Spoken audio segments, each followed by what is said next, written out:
Hey guys, in this video I'll show you how to create a shortcut in Snapchat. Please make sure to watch this video until the very end so you don't miss out on any important information. In saying that, let's dive in. So first things first, open up your Play or App Store, search for Snapchat, and make sure Snapchat is updated to the latest version. If Snapchat isn't updated to the latest version, parts of this tutorial may not work. So yeah, go ahead, update it. Once that's done, open it up. Once Snapchat is open, click into your chats, and on this page click on the three dots, should be located at the top right hand corner of your screen.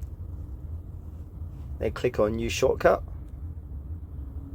and then on this page here choose your friends to add to your new shortcut, and then up the top here you can choose an emoji for that shortcut. So then go down and click into your emojis.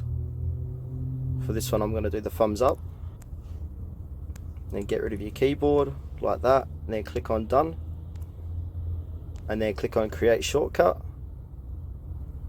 Wait for it to load, and there you go, it says shortcut created. So click on done, and then go at the top of your page to refresh it, and there you go, the thumbs up shortcut is there. So if you click into that shortcut, there you go, so those two people are inside that shortcut. Alright, thanks guys for watching this video to the very end. Please consider to like the video and subscribe to our channel if you found this tutorial helpful.